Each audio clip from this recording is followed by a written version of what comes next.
There it is, ladies and gentlemen. Welcome to the Stratosphere Lounge. I'm your host, Bill Whittle, and it's good to be here.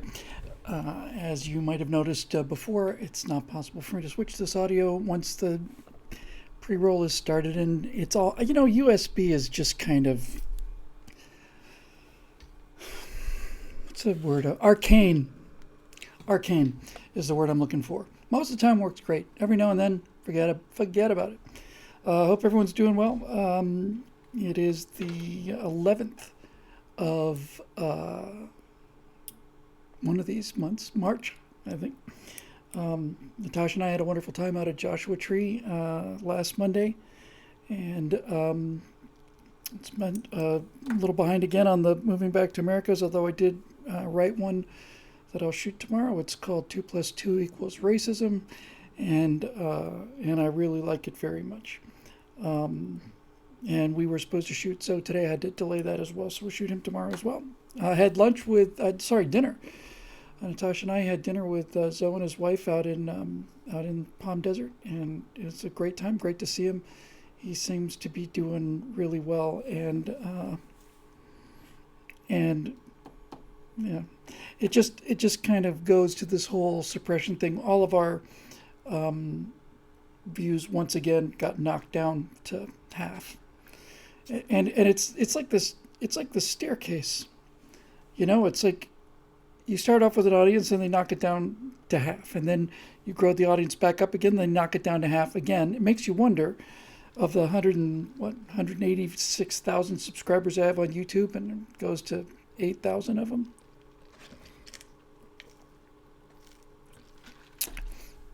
I'm sipping a soda. I can't show you the brand because I haven't been compensated for that yet. So anyway, so yeah, it's just just nutty, and some people said they heard about Biden's speech tonight, which I did not even know existed, and many people said there was no way to tell if it was live or not. Even you kind of have to be careful with your word usage when you use the word like live.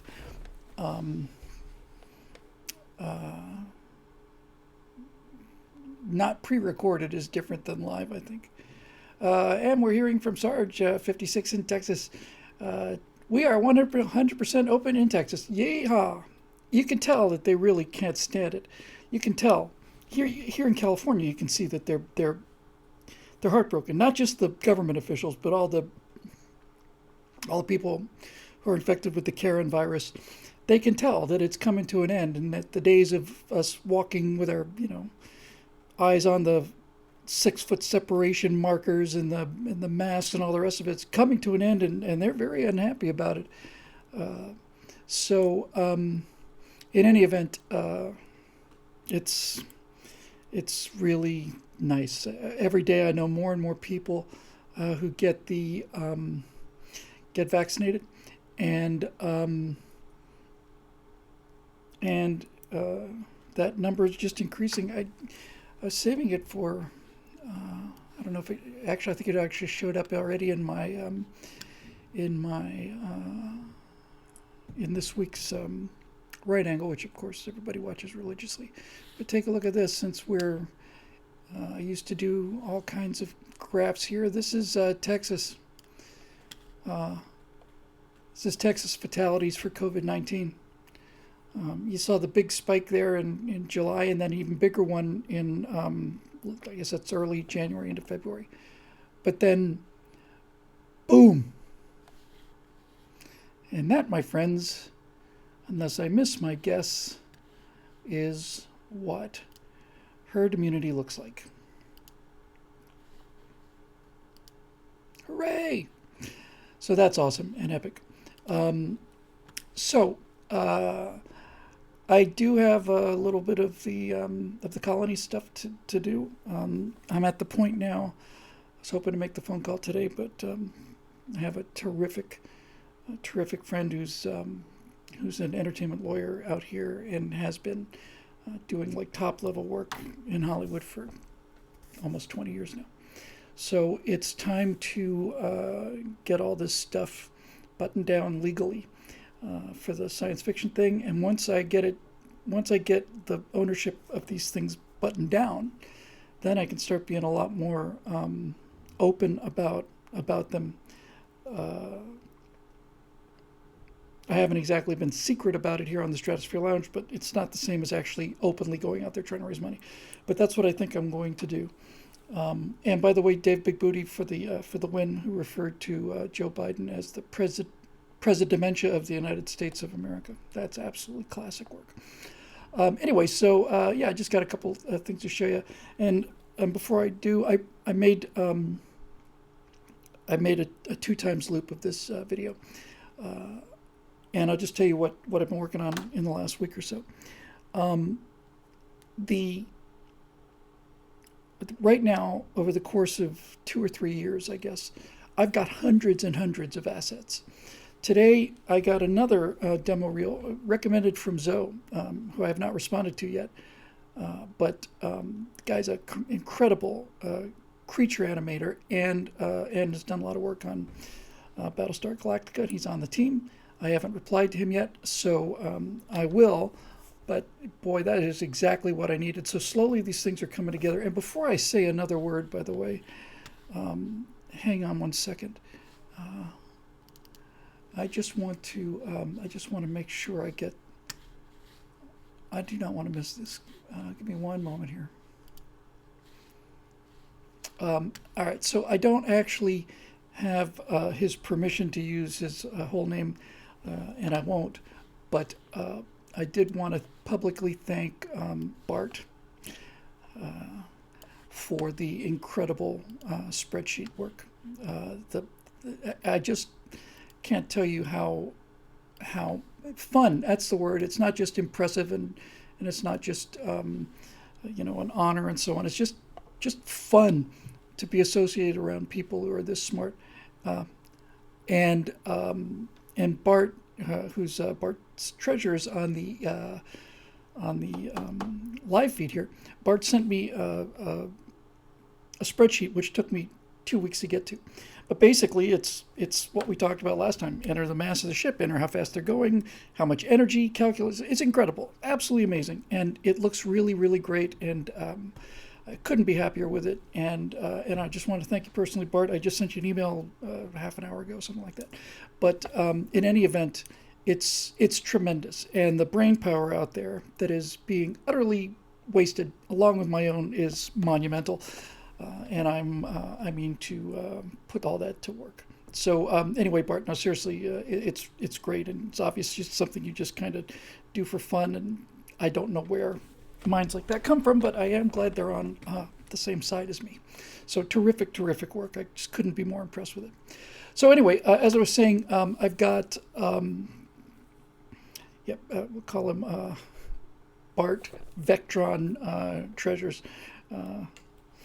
By the way, I know I'm all over the place. I'm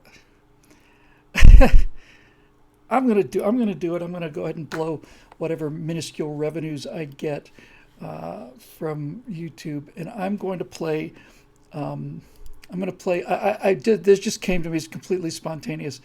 Before I get back to the science fiction thing, I'm just going to play something because we mentioned the Hale Vectron thing, and I am going to go to YouTube now and pull one of my favorite sketches of all time. Like everything else that's British,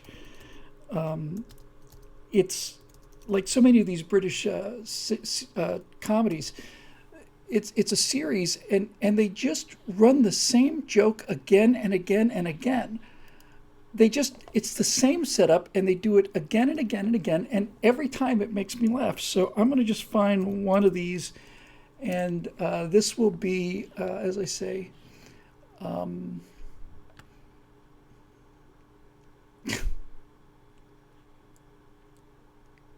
I just love them so. I'll take this one. Let me just start the download. It won't take but a second, and I'll play it for you because I just find this sketch to be brilliant. It's politically incorrect, needless to say. Almost there. Give me a second. It's worth the wait. So anyway, while I'm downloading this, I stumbled upon somebody I like as much as I like Mitchell and Webb, where we got the whole Helvectron thing from. And I had not, and I consider myself to be relatively, well up on my British comedies, but I'd never heard of him before, and I found him a couple months ago, and it's a British comedian named Henry Enfield, and he makes me laugh very, very much. This is a relatively low-res version, and just about everything he does makes me laugh. But this makes me laugh, especially this one particular sketch here. That wasn't too bad. Didn't take too long. Here you go, gang. Again, this is Henry Enfield and Harry Enfield, and I just adore this sketch. So here you go.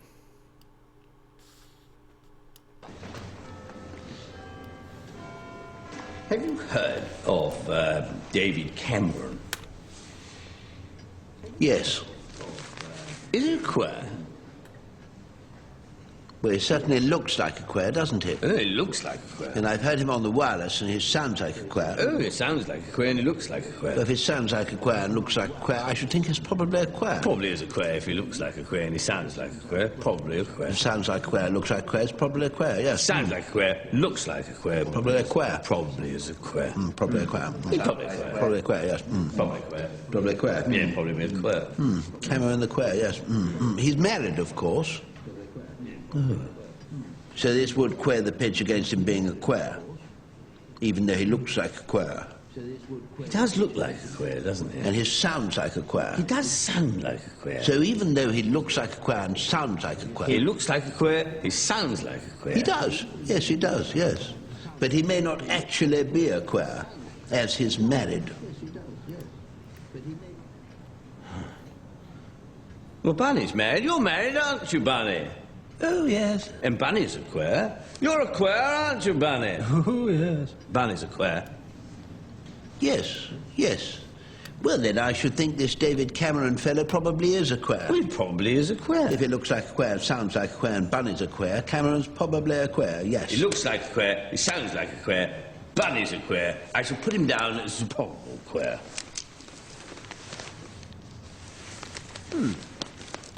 Yes. Good.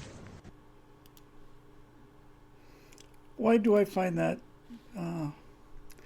so hilarious? So, like as I said, they've got, I don't know, 6 or 7 installments of this. It's the exact same routine every time. It's the exact same routine, and every time I see it, it's the same routine with a different person, and in question, and I can't get enough of it. Marusha wants to know about the Vectron thing. Many years ago, we were really just rolling and wallowing in a British sketch comedy show called that Mitchell and Webb experience. The Mitchell and Webb look, and they did a sketch on that called Vectron, where it's a very, very bad science fiction thing. And John Pershing just linked it in the live chat, where it's 4 guys and like I said, very bad science fiction, and everything they talk about is from their god warrior Vectron, and then one of them points out that they hadn't been talking about Vectron before last Friday when he was sick, and turns out the whole thing was just kind of a giant misunderstanding. Hail Vectron.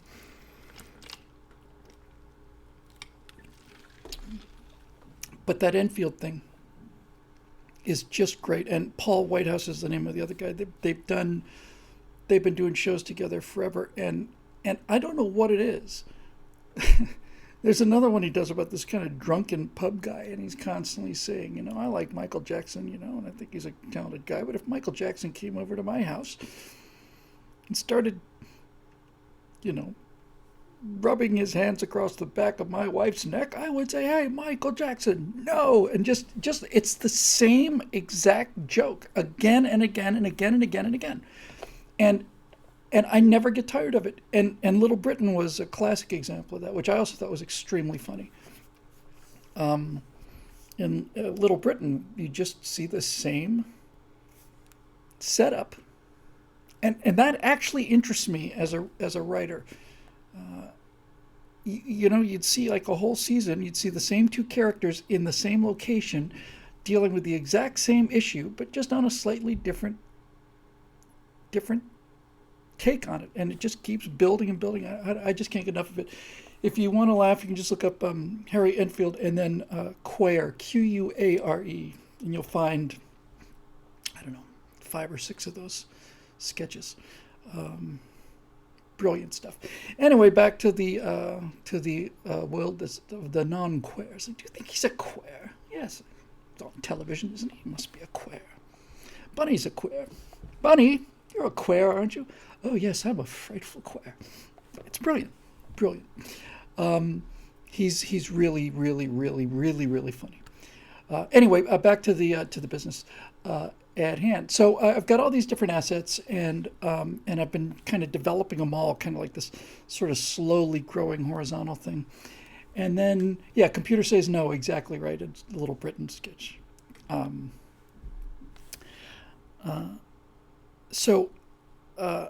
Been developing these things, and they're all kind of coming up on various levels. And then I realized it's time to like start locking some of them down. So what I've got here is about 40 seconds of animation of the exploration ship, the Armstrong, USS Armstrong.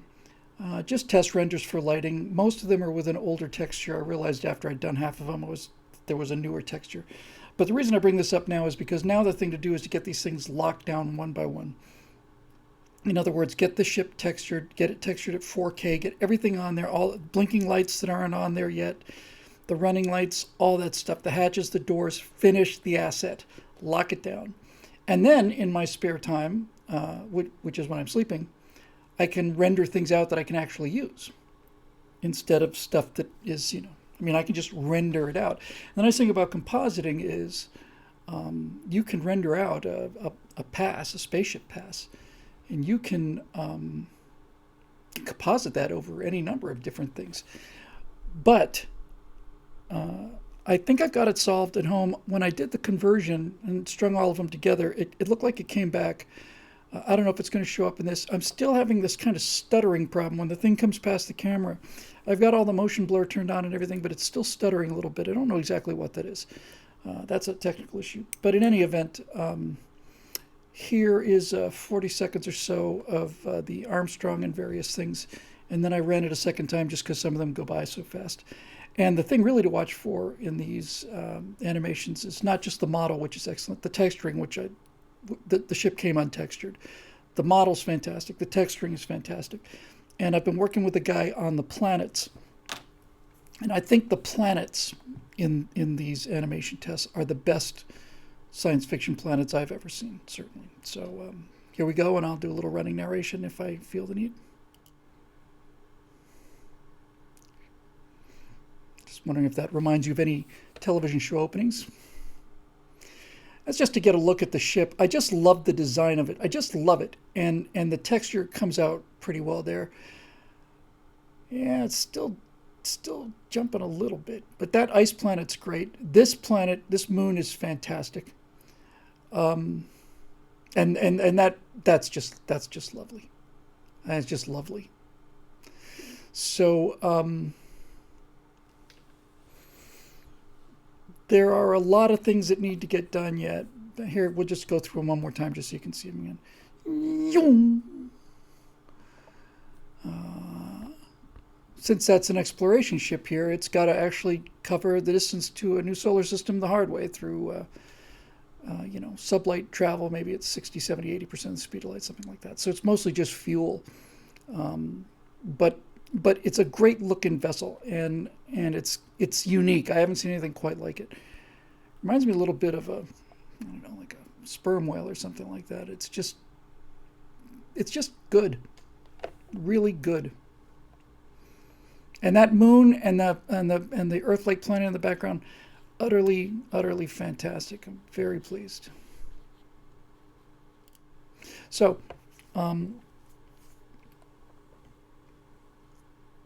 Yeah, Roy says it needs a lot of details filled in. There's little greebles and stuff I can put on the hull. I don't want to over greeble it.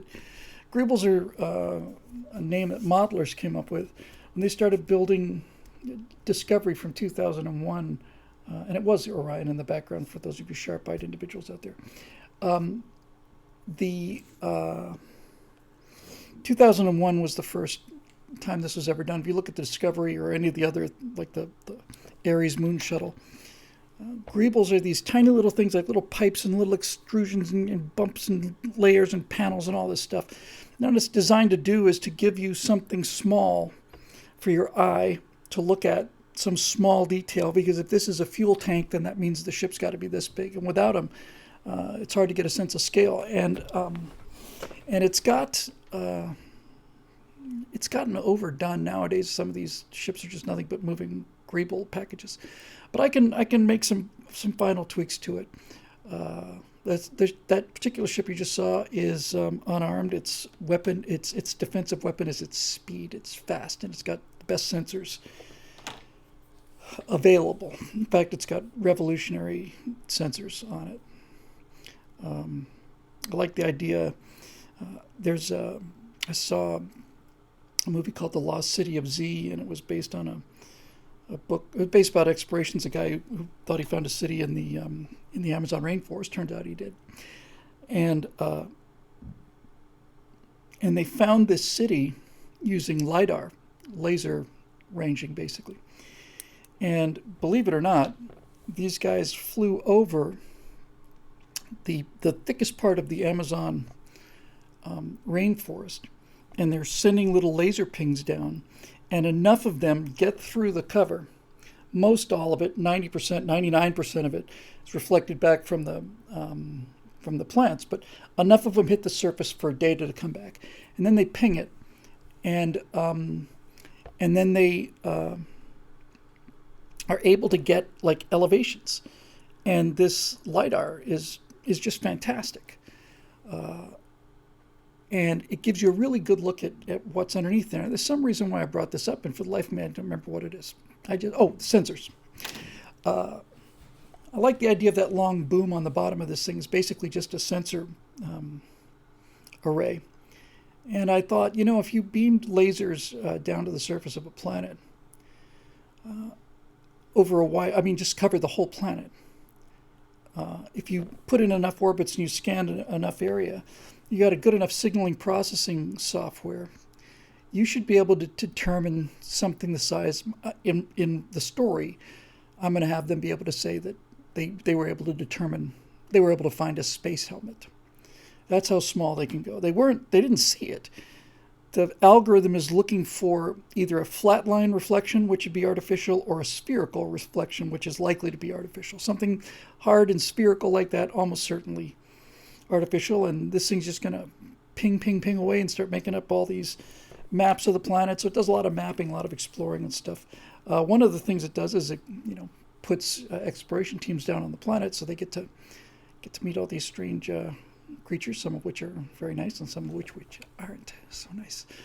So all of that is great. And by the way, it's just nice to not have to worry about, here come the aliens. They're the lizard aliens or the dog aliens, or they're the insect alien or the bird alien. You know what I mean? It's just so lame. It's so done. It's nice to be able to do exploration and make contact with creatures that are not just immediately trying to kill you, although some of them are. So anyway, that's coming along, and I'm looking forward to talking to this new animator and maybe getting some creature animation done. So that's about it as far as that goes. So we've got Scott set up a question in the forum for the members only. We'll take those first. And then after that, we'll go to Facebook, and we'll see what we can find. I'm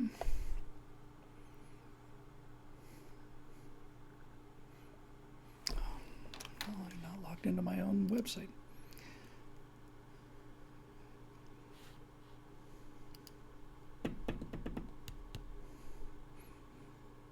Do you know Joe Biden? Yes. Is he a queer? He's a politician, isn't he?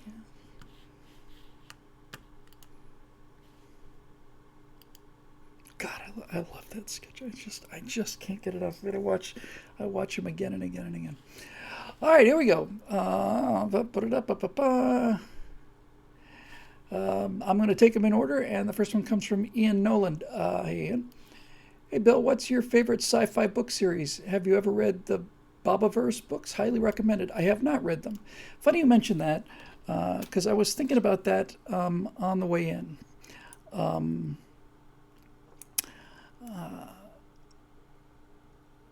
I hadn't been doing a lot of reading, but I've been reading a fair amount of science fiction lately, and I've mentioned this a few times before, but I have to tell you, the answer to your question, which I was just honestly thinking about just a couple hours ago, is this.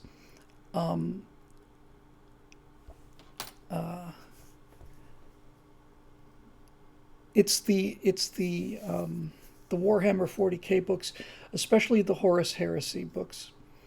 There's probably, I don't know, I want to say there's 40 novels linked together. But I was thinking about the background lore on Warhammer 40K, which I just stayed away from the longest time. It just seems so ridiculous to me. And then suddenly I listened to a guy, Oculus Imperia, who's a YouTuber, and he does them kind of in character sort of things about the 40K universe. And Warhammer 40K is very much science fantasy.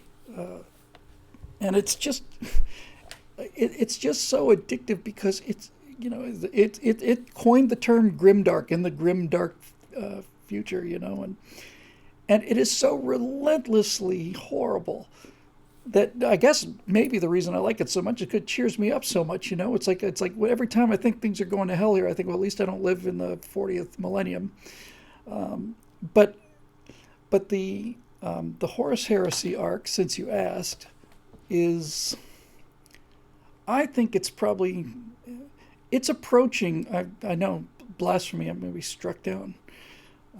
It's approaching Lord of the Rings in terms of its texture and in terms of the depth of it and the texture of it and all of the backstory getting filled in. They have these 20 creatures. The Emperor of Mankind is a super being. He's a result of basically all the psychics put together. This whole thing has an awful lot of psychic, things. The warp space is a place filled with evil psychotic energies, and the Emperor of Mankind is essentially the distillation of like every single psychic in the history of the earth, and he creates 20 of his sons called Primarchs. That's a fantastic word, by the way. Fantastic word. Each one of them's different, and then different legions are descended from the individual Primarchs gene code, and every one of the Primarchs is different. The legions are different. And the Horus Heresy basically deals with this kind of unplanned event, kind of like the Mule in the Foundation trilogy, where the most powerful son launches a rebellion against the Emperor and basically tears the future apart. It's just it does so much damage, and all of this is seduced by these evil forces in the warp, and the intricacy of the design and the play of it is fantastic.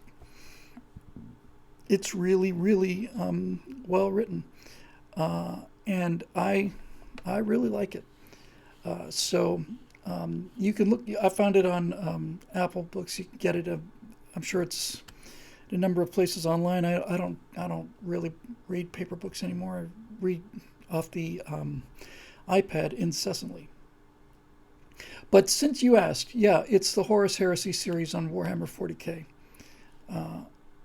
And there's a lot to take in, but it's fantastic. It's just monumental is the word I'm looking for. It's monumental, and that would be my answer to that one.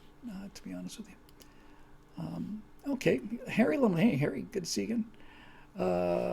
Let's see. Let's see what we got. Hey, Bill, thanks again for taking questions and comments from the forum. Thank you for posting them, and thank you for your support. I want to start by saying that in this insane clown world, I'm happy you're doing content frequently enough to reassure all of your members that we're not alone and thinking that this entire world has gone nuts, and I'm more happy to be a member now than when I first joined. Well, thank you. That's very kind of you. I also want to say I thoroughly enjoyed and find your content intelligent, well-reasoned, and passionately searching for the truth. Are you in the right... Henry, you talked about the right Bill Whittle, or is there... Thank you. Your content is really good. Love the new editions of MB2A and the Virtue Signal. With all that said, I'm happy with the member site and your content. When you started moving back to America, you stated that the mission was going to be to lay out a war plan going forward, how we as citizens take back the government starting from the local level on up. I'm sorry to say this, Bill, but you've experienced mission creep. You no longer mention this plan and what exactly this plan is going to entail. I think you need to do some MB2A videos with Scott discussing in detail what it's like to run for these local offices that you were talking about. And I think you need to find the last few conservatives that already hold some of these offices and interview them on those jobs, on what those jobs entail. We need a battle plan going forward. I know that Trump has said he's not starting a new party, and that has taken some of the wind out of the sails of this idea. But this idea is good and needs to be pursued. You're right about the Republicans' name being too damaged and slandered to be still effective, and the Republican Party has no plan to go after all of these thousands of local offices. The party of small government only has a plan for running a big government, and it would be ironic if it wasn't so tragic. Excellent point also. Again, I want to say that as a member, I'm very happy with the current content. Your take on the daily news is important, but it was not the original mission of the show. Well, that's exactly correct, and there's no denying it. The fact of it is, it's not a question of me thinking like I've changed my mind or anything, or that the mission of it is different. What it really comes down to is, and it's been, it's a tough time for me to take this particular question because I've had 2 weeks where I've just been knocked around a lot in terms of schedule. But the bottom line is, the content has to come, certainly weekly and usually every other day. There has to be something, and what there is can't be the same thing again and again and again. With that said, the idea about interviewing Scott for what's entailed with local office is absolutely brilliant, and the idea of that, all of that is great. I have made some efforts to contact people who had mentioned that they're running for office, and my plan is to help them with the messaging on that as much as possible. And thank you for the qualifications that you put in front of that too. So it's a legitimate point, and I don't really know how to answer it right now.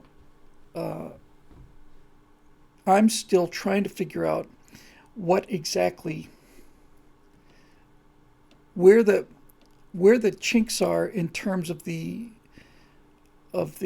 opportunities. Where can we get a blade into the armor of the status quo, essentially, and there was also, to be honest, a significant kind of a delay waiting to hear what Donald Trump was going to do when he was at CPAC.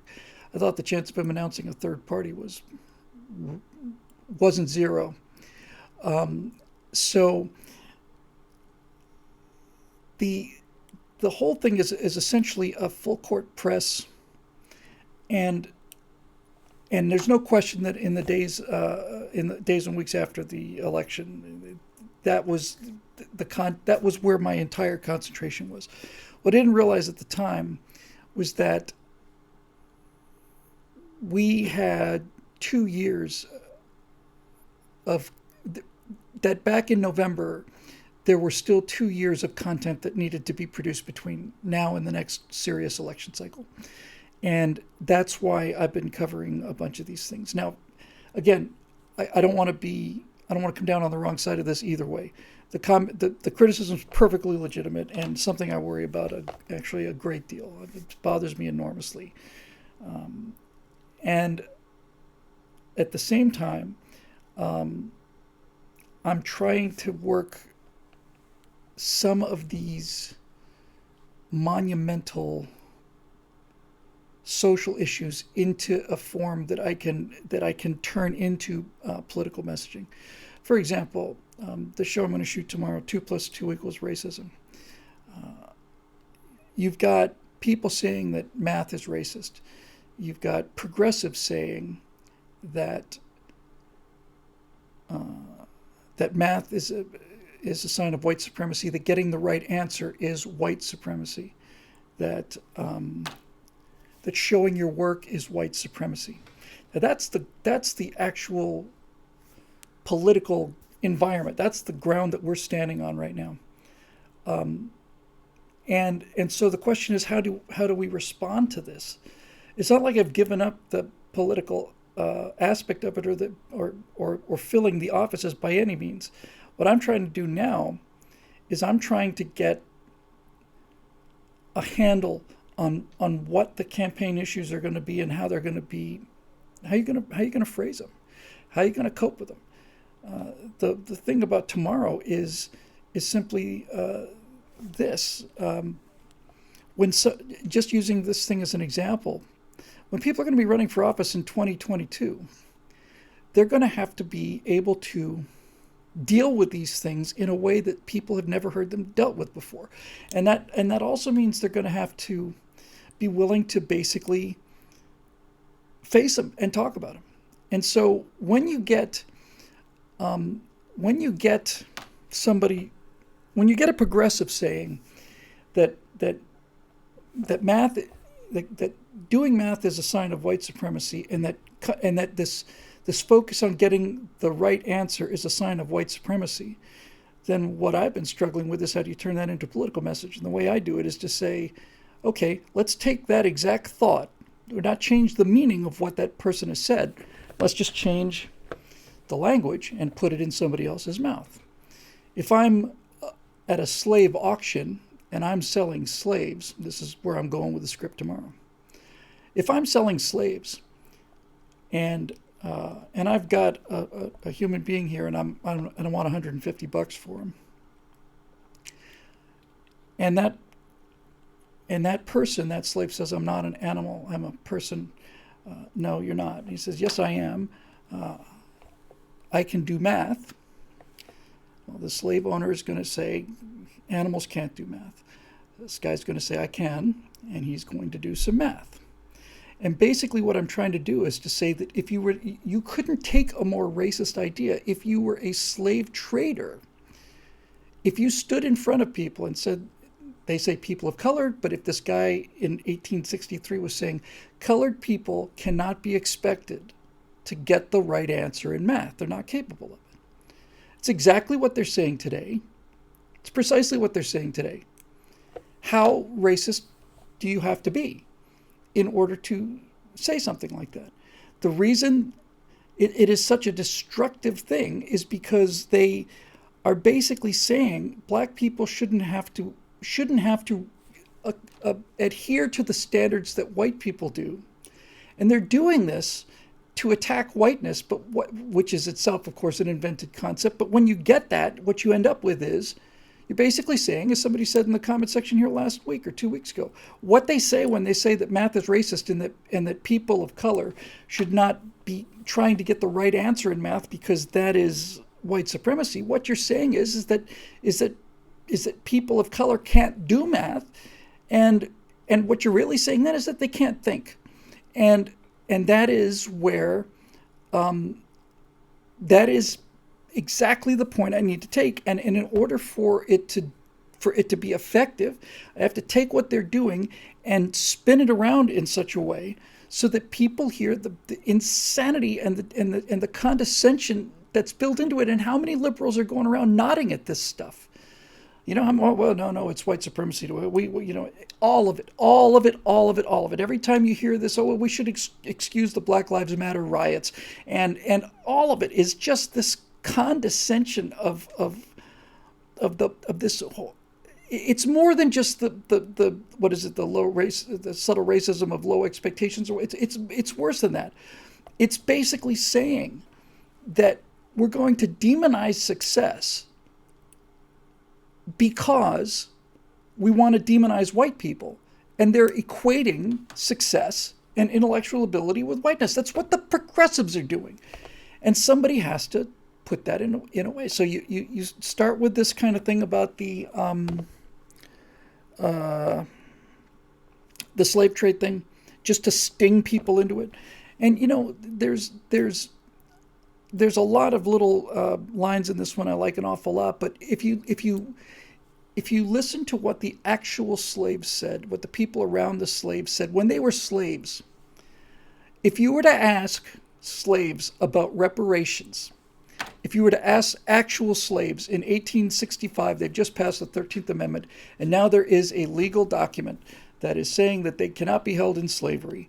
And if somebody were to come up to actual slaves who had lash marks across their backs and ask them, what can we do to make this up to you? What reparations do you want? The answer that they would give universally to a person, anybody who's read this history knows this for a fact, that they would answer one thing and one thing only. They wouldn't say money, they wouldn't say cars, they wouldn't say $200 sneakers. They would say we want an education. That's what they want.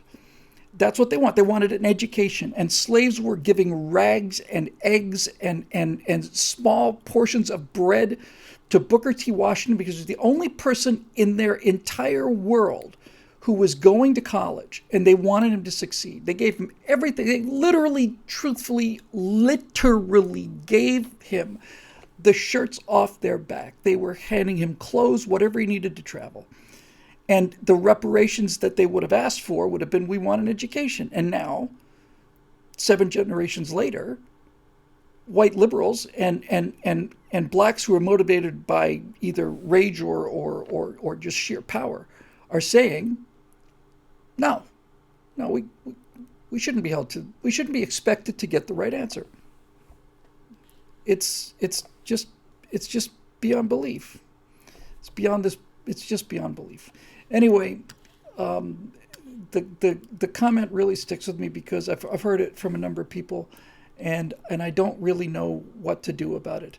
I have not given up on this idea of elections. What I do know is I have every week I have 5 right angles to get out and a couple of virtue signals, a Stratosphere Lounge, and 2 or 3 moving back to Americas, and I can't make all of that about running for office. But with that said, there's certainly not been enough of it, and I will move in that direction starting next week. So there you go. And thanks for the question, Henry. I really appreciate it. Here's one from Bill Randolph. Something that's been bothering me for quite some time, reparations. Well, how about that? I had no idea that was coming next. I'm from the South and I have ancestors who fought in the Civil War on the side of the South, although to my knowledge they did not own slaves. So I'm drawing from my own family history here. There's something that happened after the Civil War we don't hear much about, and that is Reconstruction. Amen. Reconstruction is one of those topics that's been whitewashed by history. The typical historical representation is something like, quote, the federal government provided resources to rebuild the South, unquote. But in actual documents from close to that area, you read things like the horrors of Reconstruction. Why would those who went through it call it a horror? Well, because it was not just rebuilding. The South was a conquered territory and a conquered people. From what I understand, anyone who had any property of significance lost that property. It was confiscated. Large land property like plantations were divided up and given to former slaves. Wealth that was not destroyed in the war was likewise divided up and given to former slaves, with healthy portions given to politicians and opportunists, no doubt. And by the way, a lot of wealth was destroyed in that war. Just coming out of the actual question here, the entire economy of the South was destroyed in the war. The plantation economy that was dependent on slaves for picking cotton was over. It was just gone. Their entire economy was gone. And one of the things Booker T. Washington talks about so often is how the dependence on slaves and that single cotton crop, King Cotton, so impoverished the white slave owners economically and mostly spiritually and intellectually. Anyway, isn't this reparations? Why is this not being discussed? And wasn't that the best, most opportune time to actually do something like reparations right after the events? I cannot even understand why it's being considered so many years later. Money was taken from actual former slave owners and given to actual former slaves, not just some money, all of it. That is a point that I had not fully appreciated until just this second bill. One thing I have been saying a lot is that I am absolutely gobsmacked at the fact that the further away from slavery we get, the more hatred there are towards slaveholders. If you read Booker T. Washington and others, what you find is that in the days and years after the Civil War, especially the children of slaveholders on plantations couldn't do anything. They had no skills. Their skills were sitting around eating peanuts and talking about cavalry charges. That's it. That's all they know how to do. And you find time and time again historically, in terms of what actually happened, you found these dirt poor slaves, dirt poor, gathering their resources to help feed the family that had held them in bondage just out of the kindness of their hearts.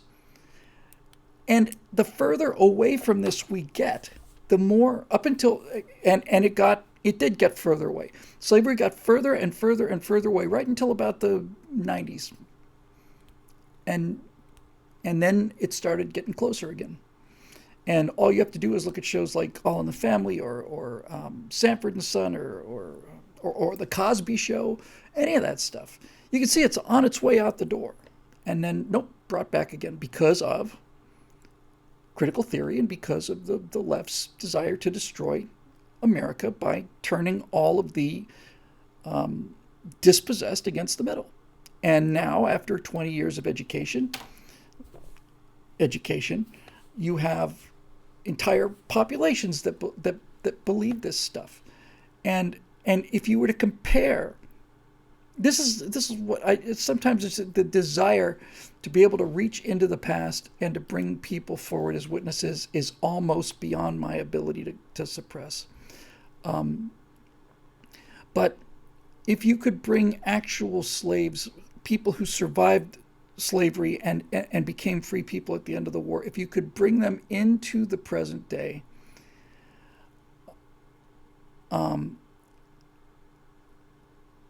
and talk to them, I am blown away at the humanity, and that's the only word for it, that the humanity that these former slaves had that is not present in the people who claim to be speaking for them today.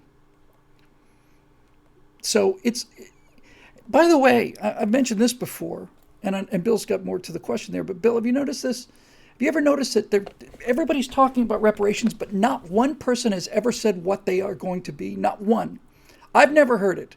If you said, well, reparations, oh yes, I'm in favor of reparations. What reparations? What are they? What do they want? The people who are calling for it, what do they want? What is it? Well, we think it's some kind of money. Okay, but what is it? And by the way, don't you find it odd? I find it a little odd that with all the talk of reparations, no one has ever said, here's a reparation fact sheet, here's what we want. These are people who are negotiating for a position, they're trying to get a contract, and they're not putting the terms of the contract in there. Why? I personally think that this talk about reparations is not actually about getting reparations. I think it's about continuing to keep this moral abomination in front of everybody's eyes as if it happened to the people who are walking around today on both sides of it. They're trying to maintain the divide. They're trying to keep people at war with each other. No one has ever said, here's what we want. No one's ever agreed on here's what we want. There's not a handbill out there that says reparations for slavery, here they are. $12,000 for every... No, nobody. You've never seen it. Why? Why has no one ever said it? Because if they don't get, if they call for reparations enough and people think that they deserve reparations, but they never actually get the reparations, then they can continue to get away with what they want. And furthermore, and this is the main point,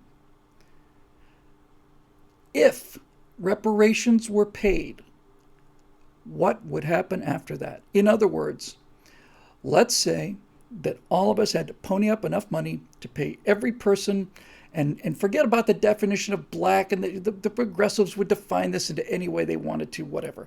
Let's say for the sake of the argument, let's say that we have to fund the bill to pay $100,000 to every single person who makes the claim. Okay? Somebody who's 1/32 black or whatever, let's just say that we were to agree to pay these reparations. I'm in favor of reparations. And here's why. Because if that happened, the whole point of a reparation, the entire point of punitive damages and damages in the first place is to say, okay, you've sued me for workplace harassment, for sexual harassment at the workplace. Yes, what do you want? We want $6 million. Okay, $6 million, yes, settle the case, done. Here's your $6 million. The harm that has been done to you has been repaired. That's where the word reparation comes from. It's been repaired, it's over. You don't get to claim that you were harmed and then take $6 million and then continue to claim that you were harmed. This is the point. This is the point. The reason that we're never going to see reparations is because if they were paid, then this whole thing would fly out the window. And since money doesn't mean anything anyway, since we're just spending money that doesn't even exist, here's $2 trillion for the Planned Parenthood and for National Endowment for the Arts and for public broadcast, all of it. Here's $2 trillion. I say, fine, why not add another $7 trillion? And we'll pay every single person who stakes a claim, we're going to pay them $100,000 in cash, tax-free. But in order to get the money, you would require them to do what anyone else has to do when they are going after reparations in terms of a private lawsuit. You would have them have to sign a document that would say that in exchange for this $100,000 check, then you agree to drop any further claims. This is repairing the damage. That's why I'm in favor of paying it. Not because they deserve it. They've got nothing to do with it. I didn't hold any slaves. They were never slaves. Got nothing to do with whether they deserve it or not at all. I just think that if you were to do that, just imagine that. Let's imagine you were to pay those reparations. What would happen? There would they couldn't play the race card anymore. Ever. They couldn't play it ever again. Ever. Well, the racism, yeah, okay, well, there was racism and slavery, but you got a check for that. You got a check. We paid it. You agreed. Now shut up. That's why you will never see reparations happen. Marisha Dark says they'll argue it was not enough. Well, you signed a document. This is why all of these things that seem to be so incomprehensible actually do make sense when you get to the power dynamics of it. It's not got anything to do with justice. It's got nothing to do with any of that. To some degree, people on the left are using reparations as a means of getting votes or getting power. In other words, vote for me and we'll take money from white people and distribute them to you and you won't have to do anything, and so on and so on and so on. And so there's that. But really what it is that's it. You got it exactly right. Taps 556, got it in a sentence, got it in 4 words. It is a license for perpetual outrage. That's it. Now, a lot of people are saying, well, every generation would make the claim forever. But my point is, if it was paid, you could make the claim all you want to. You made the claim, you took the money, you signed an agreement, your parents did, your grandparents did, they've been made whole. You have no damages. None.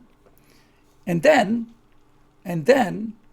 what you would find is, to everyone's amazement, look, if you were to take everybody's money away, take all the money away, everybody's bank account gets zeroed, and then the government deposits $100,000 in every single person's bank account in the country. In 5 years, those bank accounts are going to look pretty much like what they looked like before this happened. That's just the truth. That's just the truth. The people who are good at making money will continue to be good at making money. The people who are bad at making money or holding on to money, and I'm one of them, will be bad at it as well. After 5 years, certainly after 10, you would find the exact same kind of so-called inequality that you found before you did this great leveling. You would find a few cases of people who were given opportunities that they didn't have before. If you were to go through this thought experiment, you would find some cases of people who now had resources that they didn't have before, and they would turn something in. They would turn that into something. They would become something. You find a few of those, but you wouldn't find too many. And as Dave Big Booty points out in the comment section live here, it's like you don't have to take my word for it. You just look at lottery winners. That's exactly what it is, because the reparations are lottery. It's a lottery, and when people are given money, large sums of money, their attitudes about money don't change overnight. I'm trying to put this as plainly as I can, and this is a lesson that I'm learning for myself.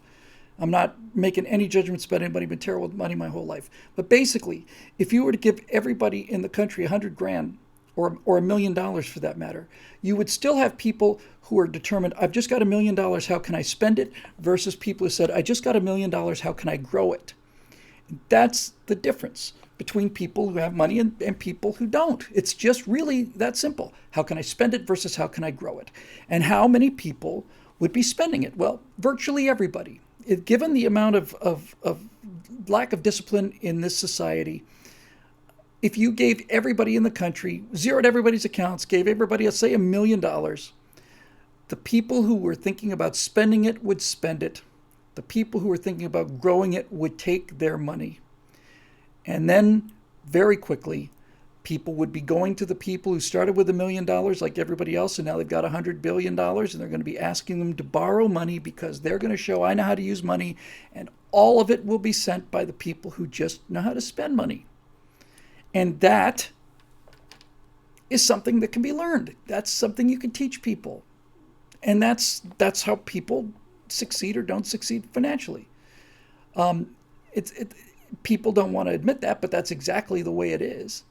And it wouldn't happen along racial lines. It would happen along cultural lines. It would happen along the lines of people who have been educated on how to deal with this versus those who don't. So this isn't about reparations. It's about power. It's a perpetual license for outrage. He has more here, so let me just finish up about this. So this back to Bill Randolph in the members section, talking about the wealth that was destroyed in the war. Finally, the idea of wealth from slavery being passed down generationally is just unrealistic. It's out of touch. Absolutely true. As I mentioned before, any wealth the Southern family had was pretty much destroyed in the war. Yes, not only were their mansions destroyed, but their livelihood was destroyed. Not only was the wealth that they had on hand burned or abandoned, because you can't run a plantation without slaves. Not only did they lose their wealth, they lost their ability to generate more wealth. As I mentioned before, any wealth that Southern had was pretty much destroyed in the war. It was an enormous reset, and from the South's point of view, an economic disaster. No one who had any rank of consequence, property, or authority was allowed to keep their wealth. Nothing got passed down to the next generation. So even though my ancestors lived in the South, am I supposed to be held accountable for some kind of wealth? I don't see how. You don't see how, because you're correct. You're absolutely correct. And this argument cannot be had in public because it's the end of the progressive movement. My great-great-grandfather was actually the treasurer of the state of Texas during the Civil War. That's fascinating. At the end of the war, he fled to Mexico for his life. He had nothing and eventually returned to Texas and still had nothing. He was not allowed to have a job higher than the rank of clerk. From what I understand, this was common. Confiscated property and wealth, permanent second-class status in society, ruin. This is why documents from that era refer to the horrors of Reconstruction, I believe. No doubt there was some racist component, but I believe the economic factors were the ones that hit closest to home. What say you, Bill? I say, Bill, I learned a lot from that question. That is a brilliant question, a brilliant piece of writing on your part, and thank you for sending it. The greatest tragedy after the actual Civil War, actually after losing the Civil War, the greatest tragedy to befall the South was the execution of Abraham Lincoln. The assassination of Abraham Lincoln was the greatest tragedy that befell the South, by far, no question. Followed 30 years after that by people deciding to listen to W.E.B. Du Bois instead of listening to Booker T. Washington. But Lincoln was facing a country, a North anyway, that was so unanimously outraged by the war that virtually everyone there wanted to punish the South, punish them, make them pay, take their stuff, reparations for war damages, just make sure that the South just never, just destroy them, basically destroy them. Significant numbers of Americans wanted everybody who served in the Confederate Army to be hanged. So Lincoln was the one who you could basically sum his entire policy up to what he said when he was asked about it. He said, let him up easy, let him up easy. You know, he didn't want to arrest Jefferson Davis. What Lincoln wanted, he wanted Jefferson Davis to leave. He wanted him to simply go away, become self-imposed exile in Germany or something, and just leave. He didn't want him arrested, didn't want him hanged. He understood that if he was arrested, he would become the martyr for everybody else who believed in the cause. That's exactly what happened. And again and again and again and again and again. It is such a tragedy that I don't know what to do about it. And sometimes it's enough to make you just want to just give up. And then I find myself, you know, I know this sounds incredibly trite and all the rest of it, but on Monday night I had dinner with Zoe and his wife, and they're just such wonderful people, and there's none of this crap between us.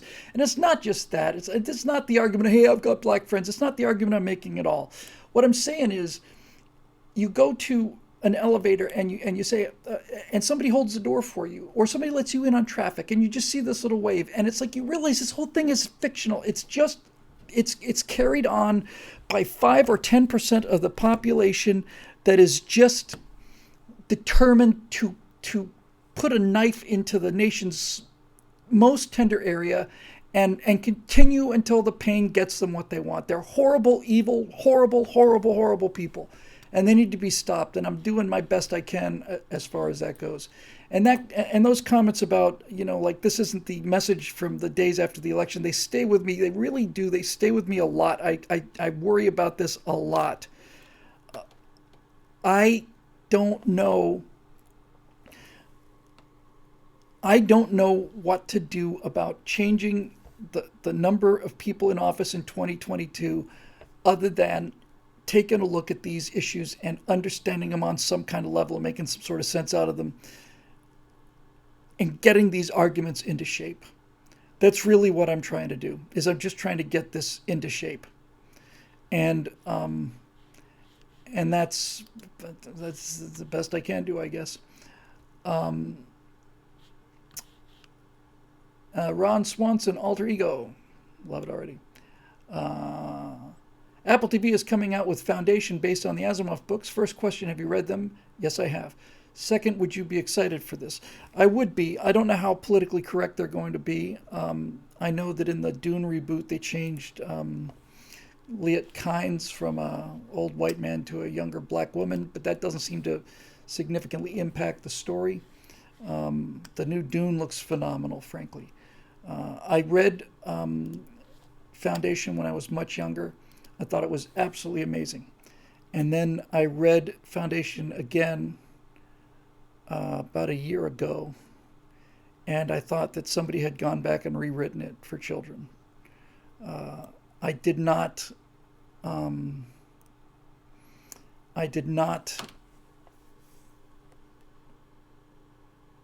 I couldn't find anything that I remembered about liking it so much.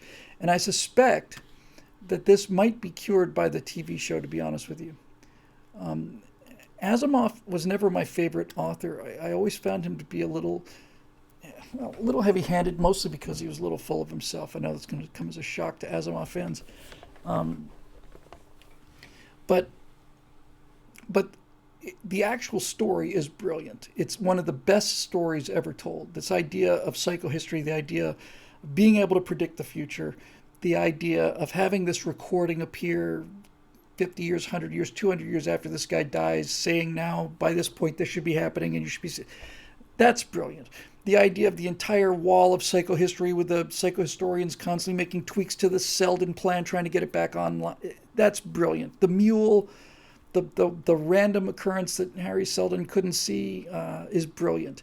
And the twist at the end of the third book is the best twist in fiction, period. But a lot's going to depend on how true to the idea of the story it is. A lot's going to depend on the art direction, not so much the effects. If anybody can do effects, art direction is really what matters now. Is how believable is it? The classic example is Lord of the Rings, because not because of the special effects in Lord of the Rings. Most of the great effects in Lord of the Rings were practical effects. The reason Lord of the Rings was Lord of the Rings and not Game of Thrones is because Peter Jackson and Weta down in New Zealand said that we want the guys in the back rank to be wearing the same detail of armor as the guys in the front rank, because they're actors as well. And they weren't going to wear just brown painted cardboard because they're 4 deep and nobody's going to notice. They did it because they wanted everybody to feel like they were riders of Rohan. And that attitude, the details is everything. And it's all in the details. So the answer to your question really is, I guess we're going to find out from the details, but I do have relatively high hopes for it. It looked good. Ron Swenson, alter ego. Moving on. I don't know if we're going to have a chance to get to YouTube, to Facebook today. I know the show has occasionally gone on for 3 hours, but I think that the 3-hour days are temporarily on hold anyway, because I just don't think I can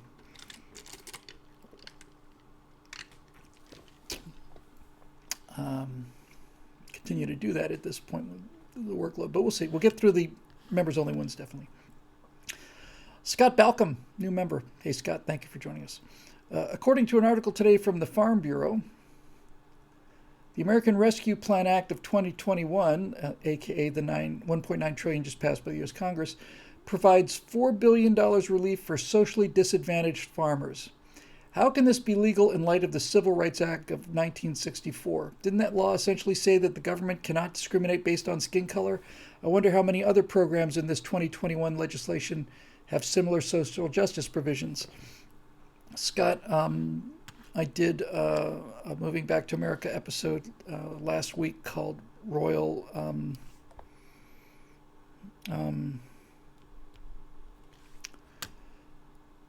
Contempt, something like that. It's the one with Nancy Pelosi on the thumbnail as the Red Queen. And I talk about what's in that bill and how little of that bill actually goes to COVID relief, and how much money people would be getting if it did go to COVID relief. It's got nothing to do with COVID relief. It's just plain stealing. It goes to things like it pays off the state debts in California and New York for the states. Just writes them off. Nancy Pelosi's in California, Schumer's in New York. We got the Congress. Let's write a bill. You can have $500 billion, and here's a $300 billion for you. You go back to your spendthrift ways. No one's going to question anything. Uncle Sam's going to bail you out, meaning I bail you out and you bail him out. And Scott, I'm reluctant to say this because it's just so awful and painful to say, but I'm at the point now when somebody says, how can this happen? Isn't that against this law? I'm almost at the point where I'm ready to say, oh my, you dear sweet summer child, you still believe in the rule of law, do you? I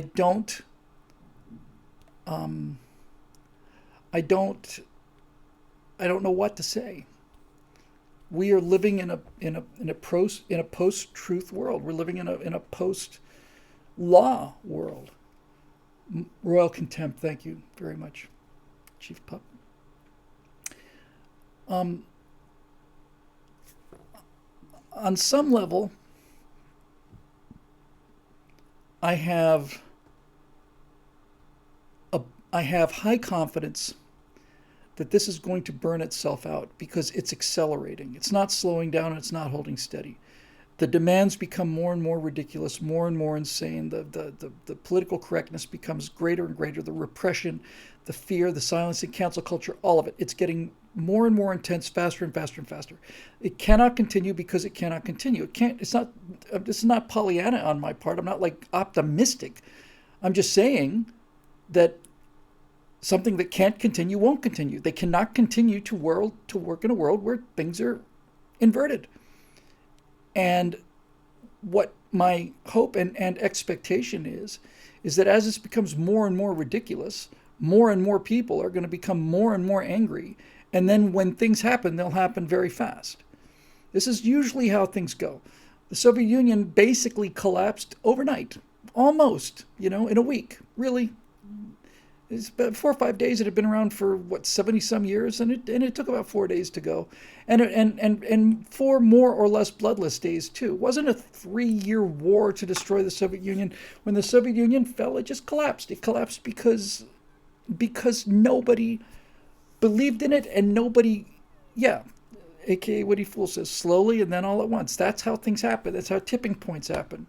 Once things start to tip, the tipping point is when everything moves, and then when it moves, then it happens practically instantaneously. And I don't think that people can continue like this forever. And I'd feel worse about this. In other words, I'd feel more pessimistic about it if I didn't see the left eating itself. If the left could resist destroying its own, I'd be much more concerned than I am, and I'm plenty concerned. But since the left continues to devour itself, then it is essentially it's a ice skater in a spin, pulling her arms in and just going faster and faster, faster. It simply cannot continue. I don't know what happens after that. Martin Archer says the USA collapsed in one day. It did not, Martin. It collapsed. It took years and years and years to get us to this point. And reality is reality. And that's my comfort, is that they cannot change reality. They can't change biology. And the more they push, the more people rebel. And the more they push and the more they outrageous their claims become, the more forget about power. They're just not attainable goals under any circumstances. We have to be thinking about a number of people in the comment section here say basically America's lost it, that the Republic's gone. I would like to say, because that thought is intolerable to me. I'm not arguing with you, but it's going to be intolerable to me. I prefer to think of it as the government is gone, and that the country's still alive, and the country's still alive in all of us. I don't think the country's lost. I don't.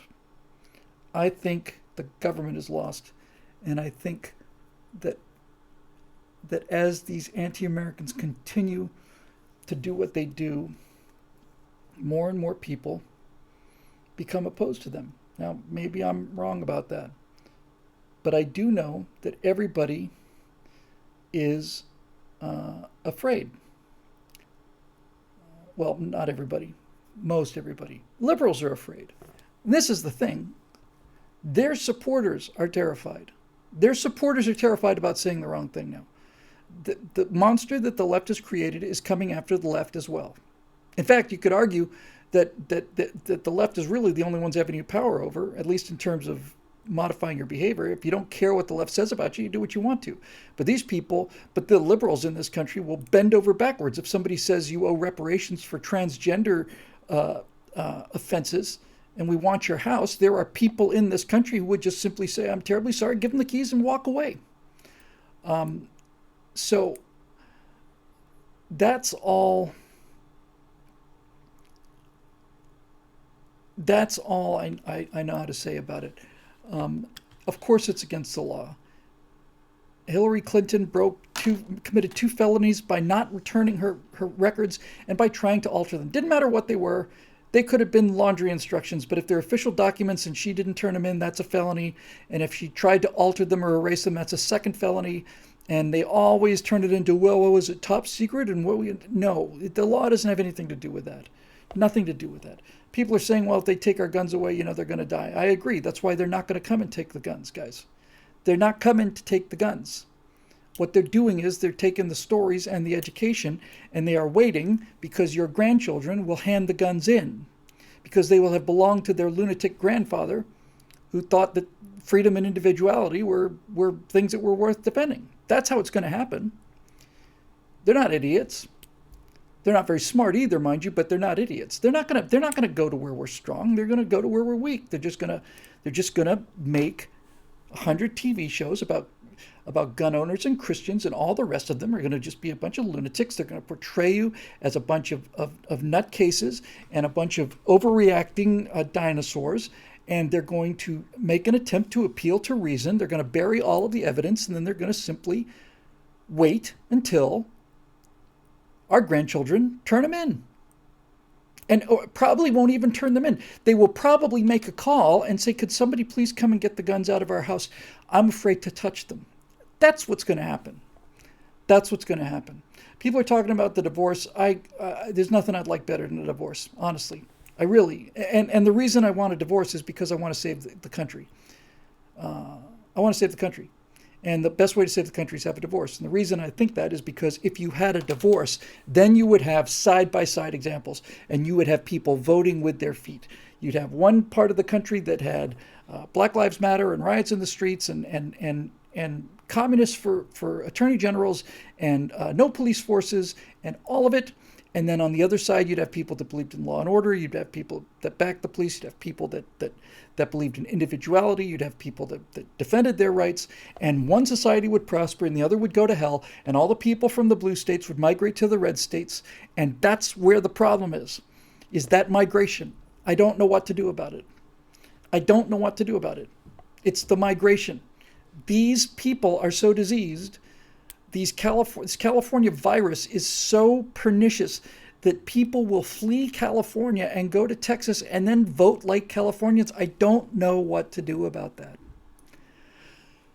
I don't know what to do. The divorce ends the migration, Roy. It doesn't. If you have a divorce and people make this split and one side gets better and better and better, the other side gets worse and worse and worse, the blue people are going to want to move to red America. It's happening already.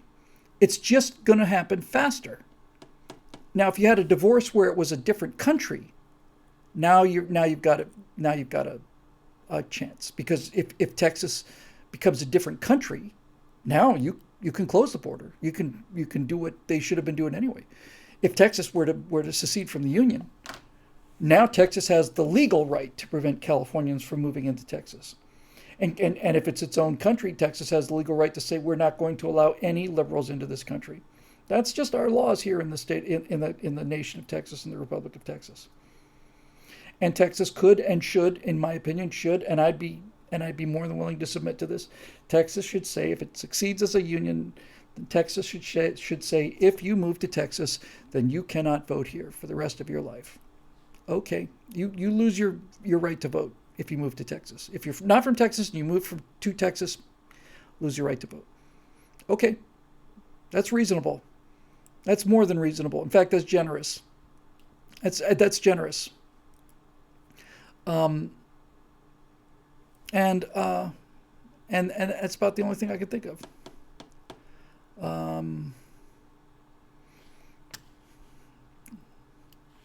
We're in a heap of trouble. I don't have to tell you that. But at the same time, I'm not going to just succumb to the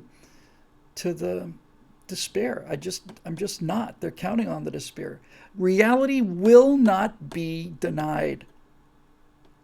That's my faith. Beyond my religious faith and all the rest of it, and my faith in the idea of the country, beyond all of that, my faith in humanity, all of it.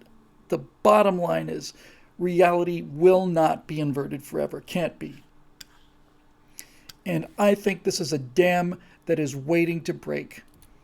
And I think that the pressure on that dam is increasing on a daily basis. And when it goes, it's going to go fast. And I honestly think, days like today, I think it's just waiting for somebody, one person, honest to God, really, one person with a relatively high profile to be pursued by these council culture hounds, and have them simply stand up and say, F you. Who do you think you are? I don't give a flying damn what you say or think about me. Go to hell. I think that's all the country is waiting for, is for somebody just to do that. But the more cowardly that the masses of people become, because the big middle doesn't want any problems. I heard stories from teachers and so on and so on and so on, and read a story where some guy mentioned this guy is a molecular biologist, and he talked about the point in the embryonic cycle where the fetus develops a gender, and somebody in the audience had a problem with this, and the person in the audience wasn't even a scientist, and this guy was receiving text as he was going on with his lecture saying, you can't talk about this, you have to back up.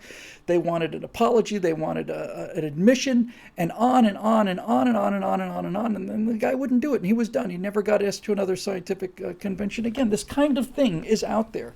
And so now you've got a room full of 100 people, and 99 of them are scientists. And 99 of them know that this guy's just stating scientific fact. One person gets upset, threatens to bring in the cancel culture mob, and then 99 or 98 of those 99 scientists back up and just bow down. No, we don't want to talk about this. You're creating your own prison when you back down to these people.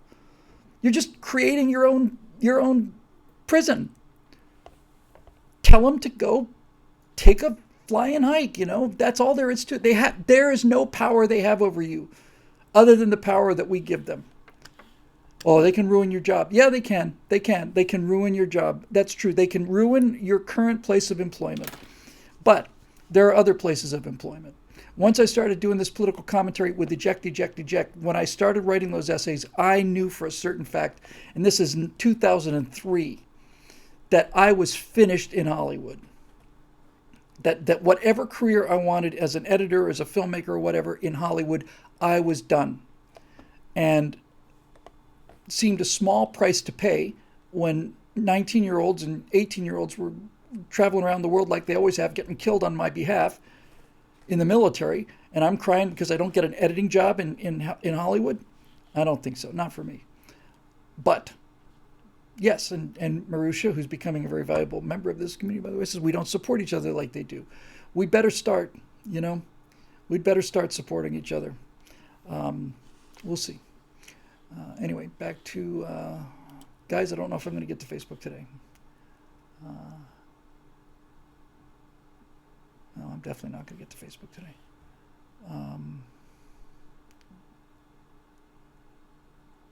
I will take some of these ideas and run with them for Moving Back to America episodes, however. Grayson Beckman, an awesome name. New member, hi Grayson. It's a fantastic name. Grayson Beckman, that sounds like the kind of name well, I hope you don't, if you've been watching the whole show, Grayson, I hope you don't take offense to this, but Grayson Beckman sounds like the name of one of those two guys in the sketch that I played earlier. That's a great name. Any recommendations for someone attempting to improve their ability to write dialogue? Thank you for all the work you're doing. It's extremely helpful for me and my friends. Well, thank you for saying so. The best way to write dialogue, Grayson, is to listen to people talk, and then don't do that. Dialogue is a very strange creature. If you write dialogue that is exactly how people normally talk, it sounds flat and no one's interested in it. If you write dialogue that sounds too rehearsed or too prepared, it sounds hammy and no one's interested in that either.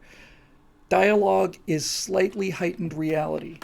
You cannot transcribe human conversations and make a drama out of it. You just can't.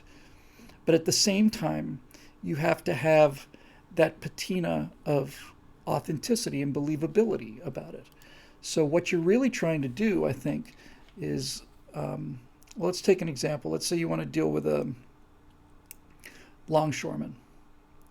Okay, just came to my head because of On the Waterfront, and how Marlon Brando, who was a brilliant actor, how Marlon Brando handled that, and how the writer handled it.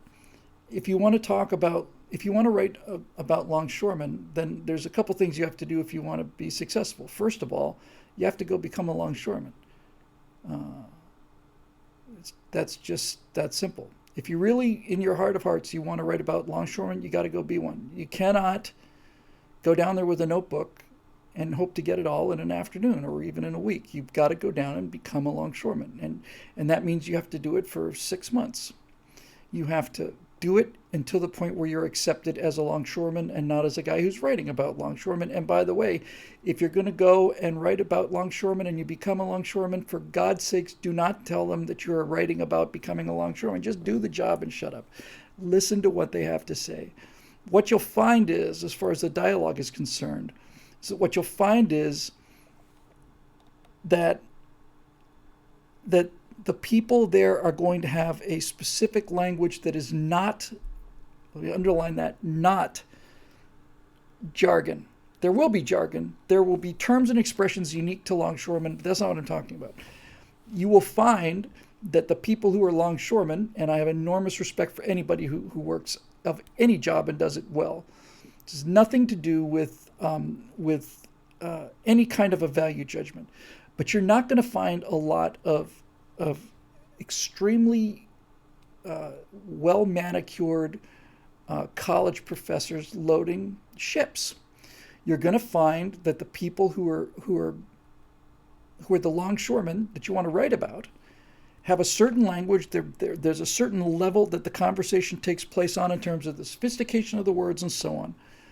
When you can pick that up, and when you can pick up the jargon, so that you can throw terms in, don't overdo it, because if you overdo it, you just look like you're just a guy. I went down and I spent an afternoon with longshoremen and I wrote down all the words that they say all the time. That's not going to work either.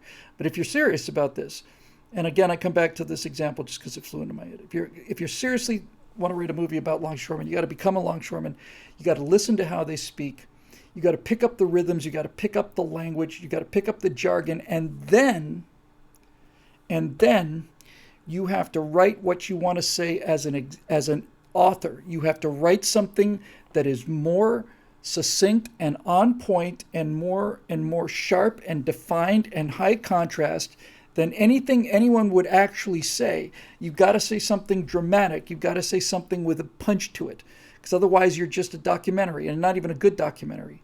So if you pick up the nuances of how the language works, then you take what it is you want to write about. You write the powerful statement that you want to write as a writer, and then you take this powerful statement and you break it down into bits and put it into the language that longshoremen use. And what you'll end up with is a hybrid where people are saying things that longshoremen would never say, but they're saying it in a way that makes them sound like they're longshoremen. You will have given them eloquence that they don't have, but if you do this right, they won't sound like Shakespearean actors. They will sound like working people who've suddenly found a voice. That's exactly what you want. And that's just off the top of my head, but that sounds pretty close to what I would do. Anyway, I think I can do one or two more, and then I'm sorry about this Facebook gang, but we do have to get this right. Moving on. Hey, look, it's Dave Olson. My goodness gracious. Hi, Bill. It's sad that so much of science fiction is dystopic when looking to the future is supposed to be an act of optimism. I'm going to stop right there by saying amen, amen, amen. All of the future, all of science fiction, everything is so damn dark. And it's dark because people have lost faith in the future. They've lost faith in the future because of progressives. Isn't that funny? Progressives. We were coming back from Joshua Tree. I was talking to Natasha. I said, the future I signed up for that I thought I was getting, we're driving into Joshua Tree. It's a desert.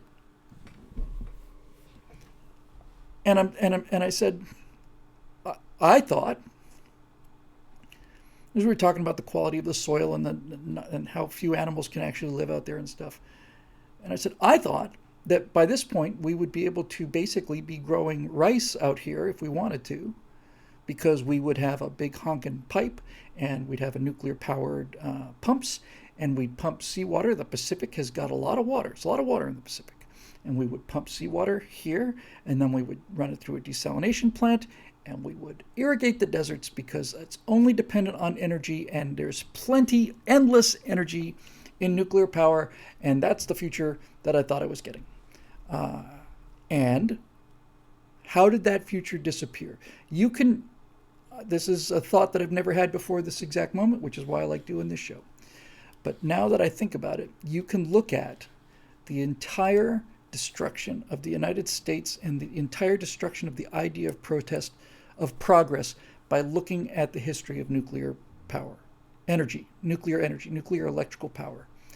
If you were to really understand what historically happened to nuclear power in this country, you would have a real good idea on why we're in the trouble we're in all across the board. I'd never really thought about it quite that clearly before, but that's really the truth.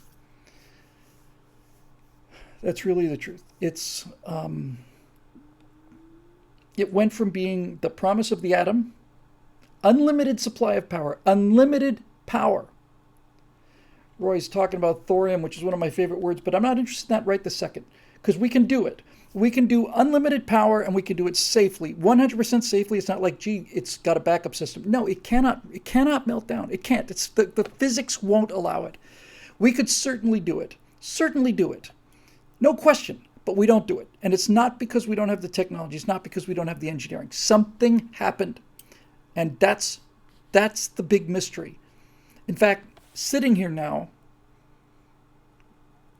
thinking about things like the 2022 campaign, and all of this political stuff that I do on a daily basis, when I get right down to it now, you're watching me working in real time here. When I get right down to it, it's like I have to understand what happened to that idea of unlimited power.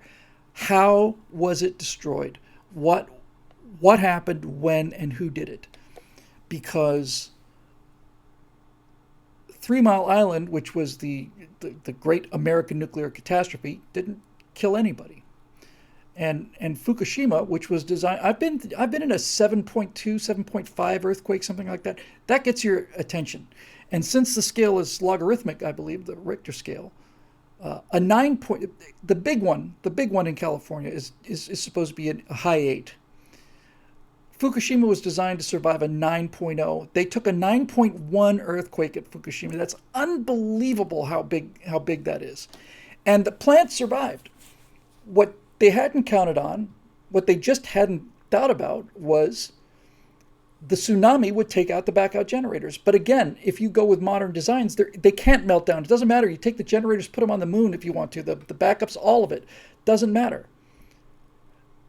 So again, I was talking about this a couple days ago with somebody, and I was saying, no, it was yesterday, I remember, and I was saying, people who know the math better than I do gave me this argument, but back when Fukushima was happening, if you'd gone to an average American out on the beach at Santa Monica or something and said, what do you think about Fukushima? Oh my God, we've got to shut down nuclear power. Okay, do you think that we should fly people who live next to the Fukushima reactor? Do you think maybe we should put them on a plane and fly them back to America until the radiation levels die down? I think that's a really good idea. Okay, well, if you did that, they'd take more of a radiation dose on the flight from Japan to Los Angeles than they would if they stayed where they were. What? It's true. And as Woody Fool pointed out, the problem with Fukushima was that no one wanted to destroy the reactor by flooding it. Nobody wanted to take responsibility. They tried to save the reactor, and they ended up losing the reactor and getting an awful lot of radiation in the air. Japan and Germany were both pretty much 100% nuclear power. Germany's given up on nuclear power. They've gone to windmills. Now they're having the rolling blackouts. Welcome to our green future. There are, I would put a thorium plant underneath the swimming pool that I swam in every day. And I would put a self-contained fission plant underneath a swimming pool that I swam in every day if I was convinced by the builders that these self-contained units cannot melt down. It's not a question of you have a backup system. The physics will not allow it. Boom. And so why do we have this? Well, we have it because of Chernobyl, obviously. It's Chernobyl. I'm going to click on this link. Who killed nuclear power? I need to see this. Thank you very much indeed, Ev Greenberg. Hang on. Wow, that's exactly what I was looking for. Thank you. I will read that later. Thank you very much. But what did it was Chernobyl. And Chernobyl,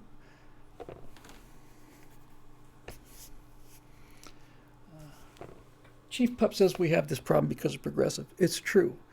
But this is the thing. See, and this goes back to what I was trying to explain earlier about the whole moving back to America thing and getting people elected. But really, the issue is so much deeper than this. Progressives are weaklings and cowards, and they don't have weapons. So why are they running things? How did this happen? This is what we have to understand. We have given them the power. We've given them the power. They have no power over us. None.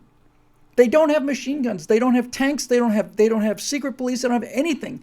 They've got nothing on us. Nothing. We give them the power. Why?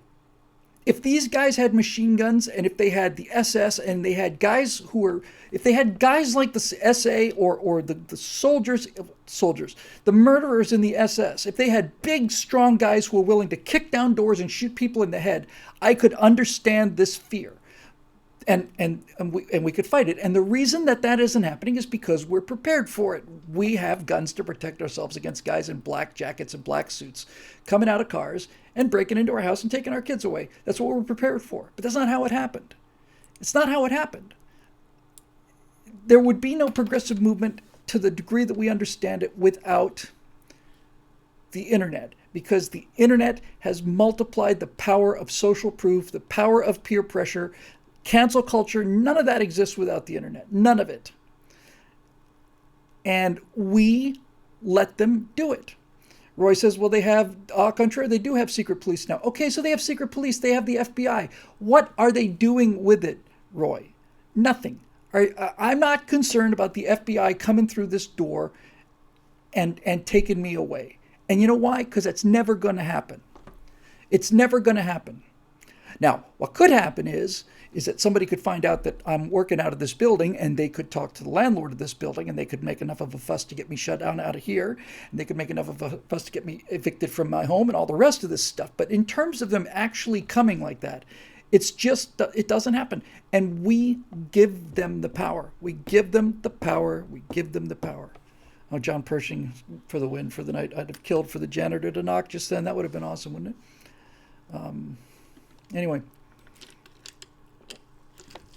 I'll go back to the rest of the question. And I think this is going to do it for me, gang. Sad to say. So back to the idea of dystopia. And yet all we ever seem to get is a steady dose of war, overpopulation, disease, resource depletion, or climate change, whatever the hell that is. With the unlimited availability of energy from fission and then eventually fusion, with a single asteroid like 16 Psyche having a modern day value of $5 quintillion, is there room for a positive vision of tomorrow in fiction? Yes, there is, Dave, and I mean to do it. One of the problems I have as a writer, this is a writing problem, it's a political problem, and it's also it's a writing obstacle, and I've decided I'm not going to do anything the lazy way. But to answer your question directly, Dave, I need a push to get this pioneer family. It's one of 4 stories I'm going to follow. I decided to add a story of a like a free trader, like a small commercial ship, because I wanted to visit a bunch of different planets, and I didn't have mechanism to do that with the Navy story, the exploration story, and the pioneer story. So anyway, so I've got this pioneer family. I got a young man and his young wife, and he's got a 17-year-old daughter and a 10-year-old boy, and they have to get off of Earth because they can't take it anymore, because it's just overwhelming, and I have to basically create a situation so that 200 years from now, I've got something that feels like London in the 1880s. In other words, we will go into the great unknown and get the hell out of here. And I have to do that. And the reason it's tough for me is because I am not willing to do these hive cities. And I'm certainly not willing to do... I see this in every single thing that is set in the future. I cannot think of an example of an exception that hasn't happened in the last 10 years. I've been covering my eyes a lot on this show. I cannot think of an example that doesn't follow this rule. Every science fiction story that's out there now has some version of, well, when humanity was forced to leave the Earth because of rampant overpollution or climate change, the Earth is destroyed. We killed the Earth. The Earth has been killed. We polluted the Earth. We have to go find another home. We have to do this. We have to go live on Mars. We have to go live on Europa because Earth is so poisonous. Really, is it that poisonous? Honestly, is it, is it 9 atmospheres and methane and 300 degrees below zero outside? Is that what it is? That's why we have to leave? It's a lie. Yeah, and Roy says, we killed our mother. We can't be trusted. We're cancer on the society. We're cancer on the planet. We're cancer on the galaxy. All we do is war and fight and pollute things. And go to hell. Go to hell. Seriously, go to hell. Honestly, I've had enough of it. So I got to think of a push to get these people off of the planet that's not a push that came to I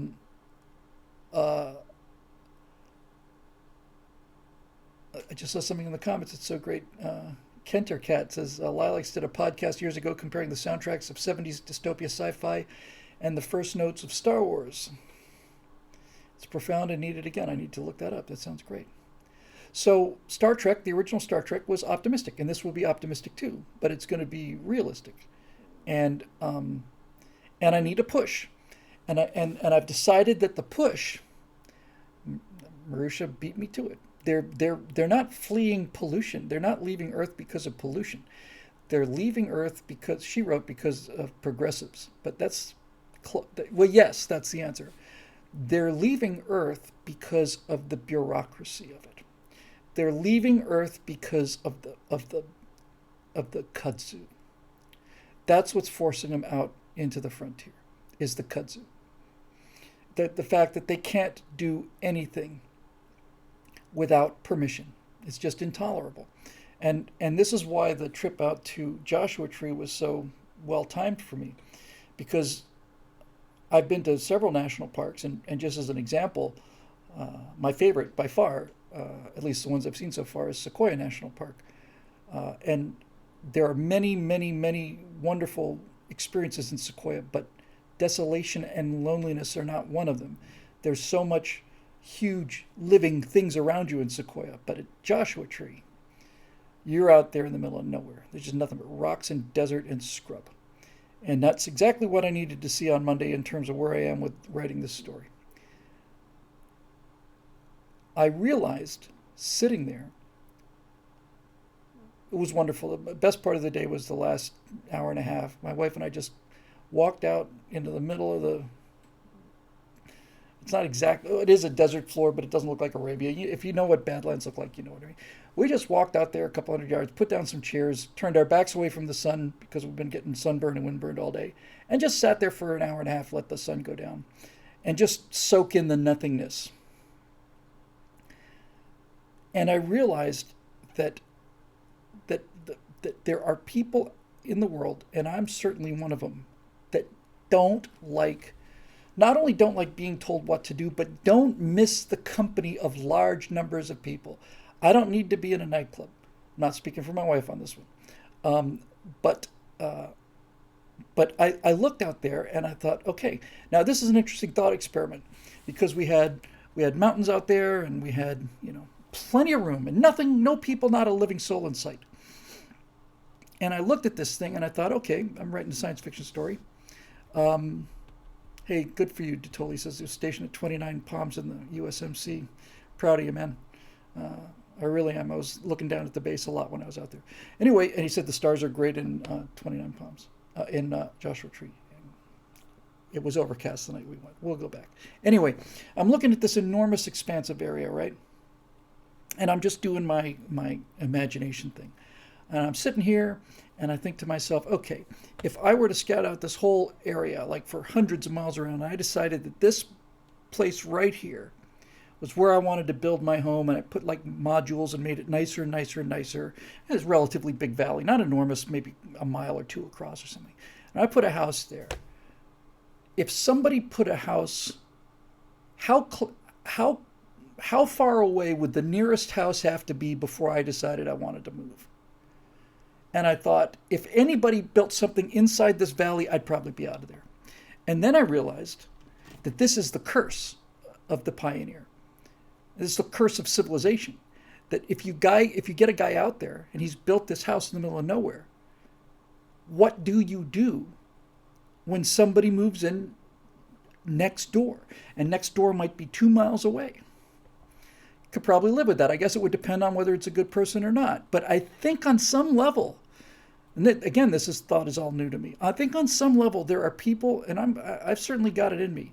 There's something about the pioneer that's something along the lines that says, if I can see my neighbor, he's too close. I really think that's what it comes down to. I really do. I think it's just that. I don't think I want to be able to see them out the door. But I could easily, in my head, I could say, okay, well, what happens if these things started building up? What would you do? I'd get out of there. And then the question becomes,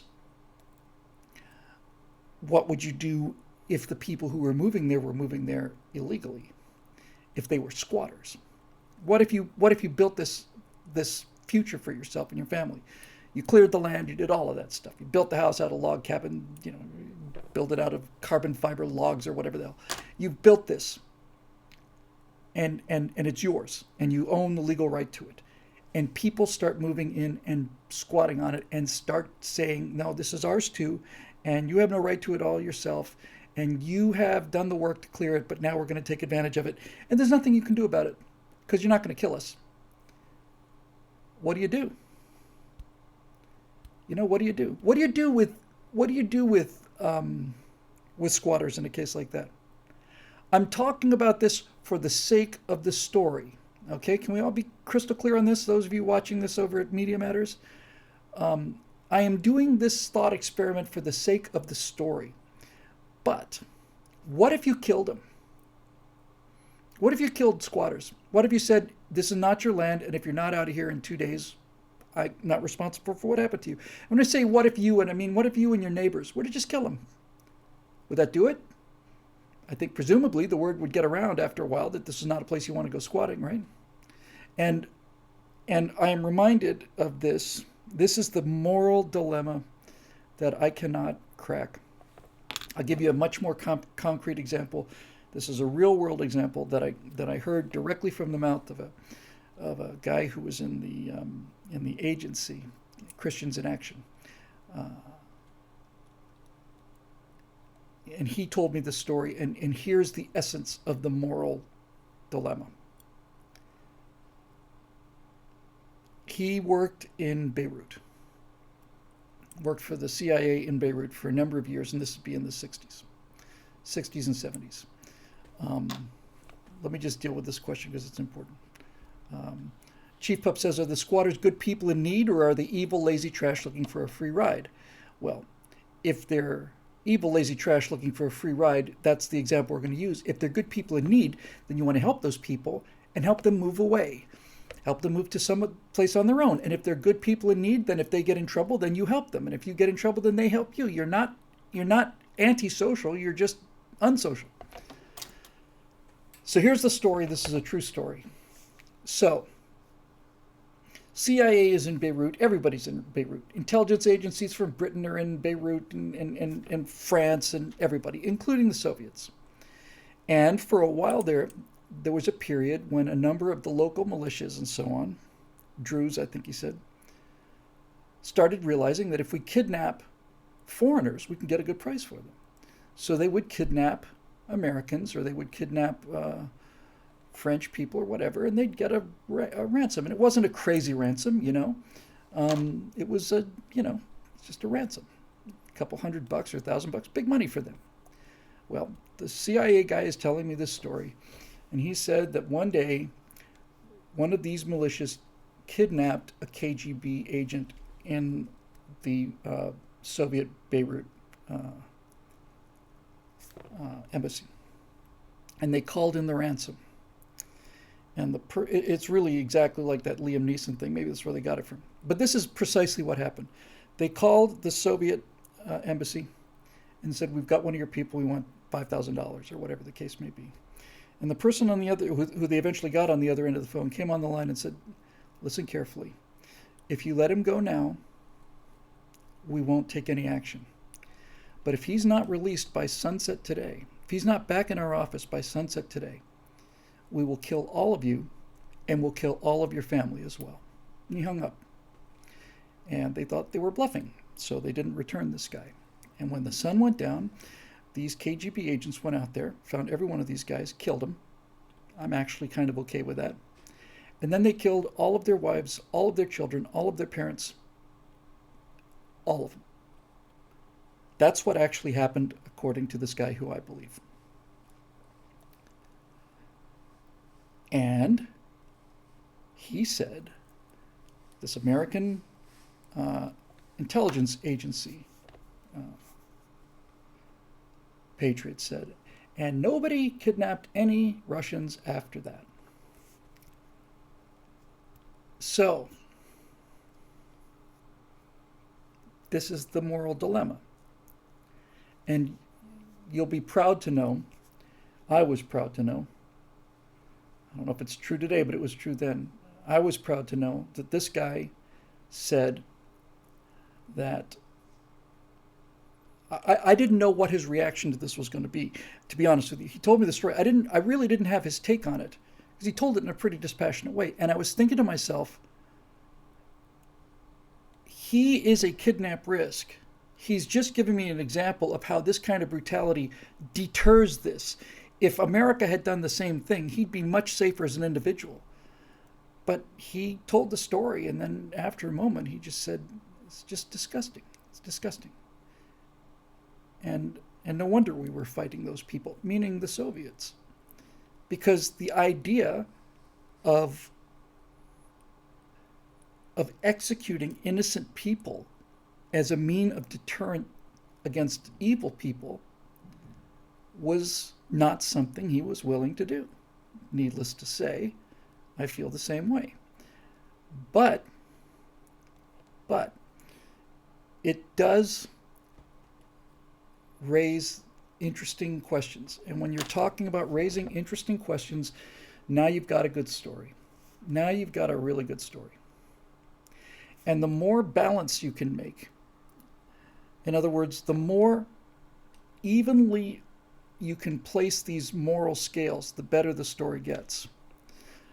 What if these squatters were thieves? What if a number of them were known to be murderers? Would it be okay to kill them then? Would it be okay to kill some of them and not others? Would it be okay to kill them because they're moving into the valley that you have legal rights to? Now, here's where it gets interesting, because I've already written a scene where a number, 3 or 4 of these pioneers realize that there are killers out there and they exterminate this family that were friends of his that are 18 miles down the road or something.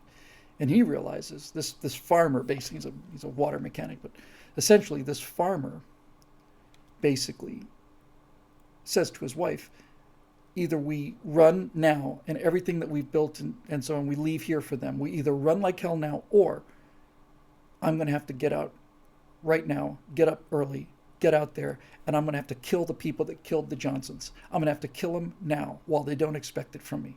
Which one of these things do we want to do? Now, to me, that is no moral dilemma at all. Honestly, I have no problem at all with that. None. If I had absolute proof, video proof, that a certain number of criminal individuals had murdered a family of my friends, and there is no law here, and I know that when they're finished murdering them, they're going to party and get drunk, and then they're coming for me and my family, I would have no problem killing them at all. None, none, none, none. To me, that is no moral quandary whatsoever. But somebody moves in on your property and other people are coming. Do you murder them so that other people don't come? Now we're at the source of the dilemma. And now we're on the fringes of why America's in the trouble that it is today. Because it's incremental. It's right around the edges. If they were kicking down our doors, we'd shoot back, but they're not. So, this is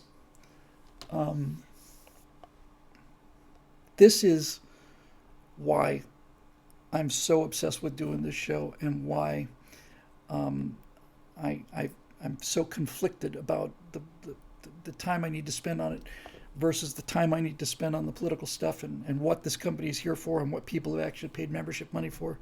But to me, this is the essence of it.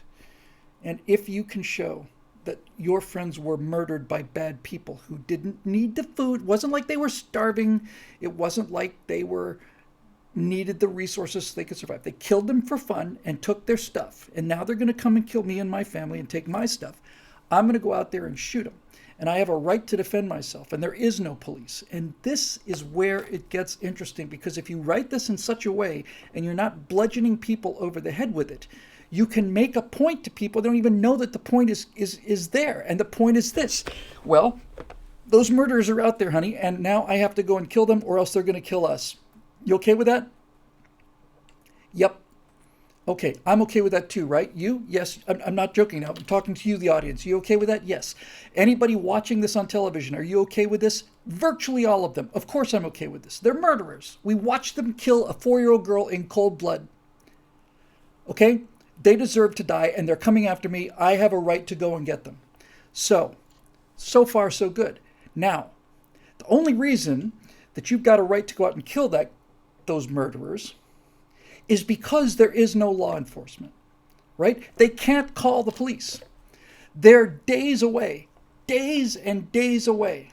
So once everybody realizes, my God, they're out on the far end of this deserted moon at the far end of human exploration, there's nobody to call. There are no sheriffs. There is no police. Nobody's coming. I have to do this for myself. Now we get to the point. If you can make that case so that a person who would normally be against guns, a person who's pro-gun control, can see that this individual has no choice because law enforcement will not get here in time, you've got that person 95% of the way to understanding that in Los Angeles, in Sherman Oaks, law enforcement will not get here in time. If somebody comes through the window determined to kill you and your family, you can be on the far side of the moon, or you can be in the most densely populated part of the United States of America, and the police will not get there in time. Now you've got something that you can actually move society with. You've got a lever that you can actually move society in the way that Star Trek moved society and the way that Star Wars did. My entire studio is nothing but a shrine to Star Trek. And I'm not the only one. So you can talk about gun control all you want to. You can talk about magazine sizes and suppressors and all the rest of it. Or you can show people that there are bad people out there, and these people are not disadvantaged, they're not poor, they're murderers. And they kill innocent people. And now it's a question of, am I going to allow these murderers to kill me and my wife and my family, or am I not? Because I can't make a phone call and have somebody else do the dirty work for me. I think at that point you've got it down. But yeah, I was sitting out there in Joshua Tree thinking, how much? You're on fire. He says, got to protect all my toilet paper. As long as we have toilet paper, we'll be okay, I guess. Now, Marusha said that I missed a little bit here because I was busy. Somebody said that the murdered family has to be anti-gun. I don't think that's necessary. In fact, I don't think you can have an anti-gun pioneer family. Although I will consider that. I'll give that some thought. You could have them be naive in terms of the motives of these bad guys out there. But in any event, I don't think they should be anti-gun. Because I think, you know why? I think that's just too on the nose. And this is the other thing that you have to watch out for. You have to watch out for, if you make the message too on the nose, then people are going to realize it's a message, and then they're going to just turn it out.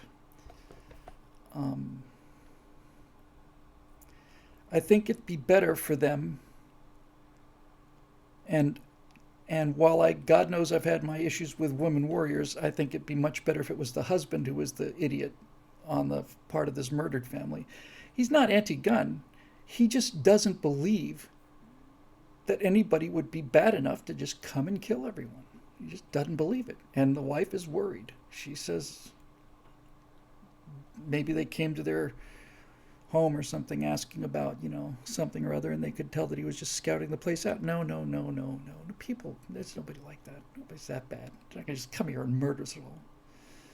Well, honey, maybe you should, set a watch or something. Knock, knock. Who's there? Not you anymore. No, it doesn't need to be on the nose. Again, we have this real-time conversation. Marisha says it needs to be on the nose because of who we're dealing with. No. If it's on the nose and people realize that it's a lesson, then they're going to say, oh, it's the conservative gun nut giving us a lesson, and they're out of the story, and all of the power will be there. No. Witty Fool says, oh, the foolish man trope, his wife will have all prepped and all will be well. No, I understand how you could get that impression, but that's not what I'm talking about. I'm talking about a frontier family where everybody understands what heroism is. Everybody understands what physical strength is. I'm not turning this into, honey, do we have any spoons? Where do we keep the spoons? No, not talking about that at all. I'm just saying, if you make all of those cases like that, then that's also too on the nose. The point is, it's got to be balanced, and it's got to be the kind of thing that doesn't pull anybody out of this. Make the husband the villain. Why not make the wife the villain? I've got plenty. I'm not making Hollywood movies, okay? The reason I said that the guy should be the one who doesn't get this is because I understand the story background, and I haven't made it clear to you that the entire point of this is that we see that these people are old-fashioned people, that there's none of this, I'm just going to go out and, I'm 5'2" woman, I'm just going to go out and kill these guys on my own while the husband sits there and, and plays tiddlywinks. I'm not on that at all. And I don't blame you for taking that impression, but nevertheless, getting too much into the weeds here with this whole thing, but you get the idea.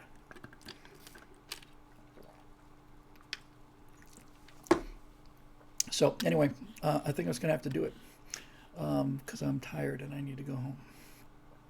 All right, kids. That was fun. Thanks for joining us, and try to get to the rest of the questions later if I can do that.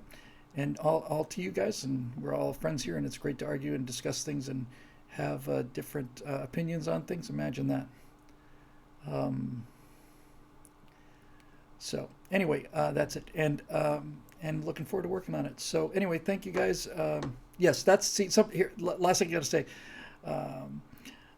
I've taught women shooters. I'll load, you shoot, honey. And see, this is the thing. These women are tough women. They're frontier women. They understand that the husband's going to go out there and try and kill these guys, but she's going to be in the house with a shotgun, and the kids are going to have pistols, because this is a group effort, and we are not going down like that. So hopefully that makes it a little clearer. Yes, thanks again. Show's made possible by the members at BillWhittle.com. And if I didn't get to your questions, I apologize. I'll try to get to them next time if I can. And thanks as always for putting up with me and all the rest of that stuff. And for the support, and especially the people who watch it live, because it's really, really fun. So that'll do it for this edition. And I think next week, I have a doctor's appointment on Thursday. I'll see. I may cancel or I may reschedule, but I think I've got something on the calendar next Thursday. But I'll let y'all know either way. Okay, thanks for being with us. We'll see you next time.